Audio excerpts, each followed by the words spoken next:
皆さん、こんにちは。グレイスカウンセリング心理カウンセラーの金尾美穂です。いかがお過ごしでしたか？皆さんは自分の気持ちを無視された痛みを感じたことってあるでしょうか？その時どう思いましたか？私たちは人格や心を無視されたり、不当な扱いを受けた時に傷つき、悲しみ、そして怒りを覚えます。怒りの感情は自分を守るために与えられた大切な感情です。でも、怒りはエネルギーがとても強いので、御し方を誤ると、相手だけでなく自分の人生すら滅ぼしてしまうことがあるんです。気持ちを尊重されず、心を無視される状態が続いたとき、人の心は病むのだなぁと思います。アダルトチュードレン、うつ病や引きこもりの方、生きづらさなどいろいろな悩みについて聞くたび、症状は様々でも根本的な理由は同じだなと感じます。愛されなかった痛みが悲しみとなり、怒りに変わり、無意識に人生を壊してしまう。もしそんな状態になってしまったらどうすればいいんでしょうか？水俣病という病気を皆さんもご存知ではないでしょうか？水俣病が発生した白縫海は、かつて魚が湧いてくる海と言われるほど豊かな漁場だったそうです。ところがその豊かな海が汚れた工場排水により徐々に蝕まれ、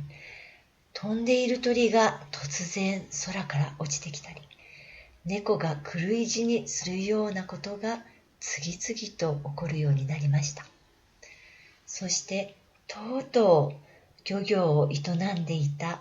尾形福松さんが一人目の犠牲者になります。水俣病の中でも特に症状の重い急性劇場型だった福松さんは、発症後わずか1ヶ月半で激しい痙攣とともに部屋中をのたうち回るようになったといいます。福松さんが亡くなった後、活気であふれて幸せに満ちていた尾形家の生活は一変し、20名もの方が次々と病に倒れました。当時はまだ原因がわからなかったため、伝染病、遺伝病と恐れられ、尾形家の魚は買うな、尾形家には近づくな、と人々は言うようになったそうです。何もしてないのに、本当は被害者なのに後ろ指を刺され、家の前を通る人は口を押さえ、魚を買う人もいなくなっていきました。水俣病は伝染病ではありません。だから空気感染することもないし、遺伝することもありません。24年もの間、150トンの水銀を流し続けた結果起こった人間の作った病です。驚いたことに、汚染が分かった後もまだ工場排水は流され続けたのだそうです。突然誰かに幸せをもぎ取られ、人生を踏みにじられ、被害者なのに差別を受ける。もし皆さんにこんなことが起こったらどう思うでしょうか？最初の被害者である福松さんの孫の尾形正美さんは、幼い時に受けた毛髪検査で通常の10倍の水銀が検出されました。明らかに水俣病でした。でも長いこと奥さんにも子供にすらそのことを隠して生きてきたのだといいます。あることをきっかけに尾形さんは40歳を目の前にして水俣病の認定申請をする決心をしました。ところが申請は却下されたんです。水俣病のせいで人生が踏みにじられたのに、相手はやったことすら認めない。こんな時、私たちの怒りは増幅します。幸せを奪われた怒り、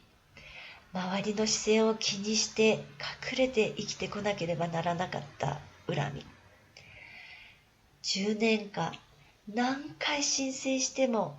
却下される長い戦いの中、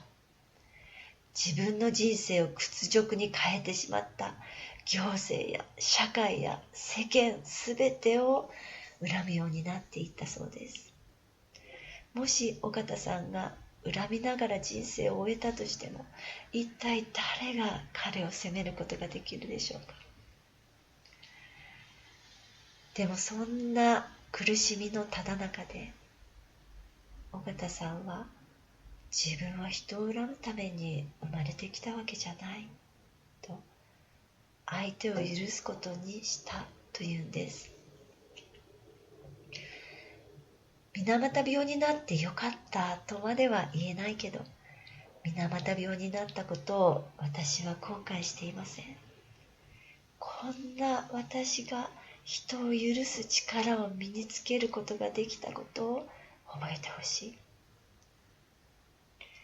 今日の話、皆さんはどう感じましたか？自分の人生がなぜこんな苦しみになってしまったのか、原因を特定して犯人を突き止めて起こることは必要なことかもしれません。でも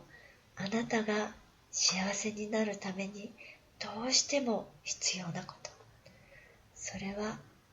相手を許して怒りから自由になることです。苦しみ抜いた小笠さんの心には他の人とは違う深い平安があるように感じました。悩みはあなたとあなたの家族がもっともっと幸せになるための贈り物。大丈夫。あなたにもできます。ではまた。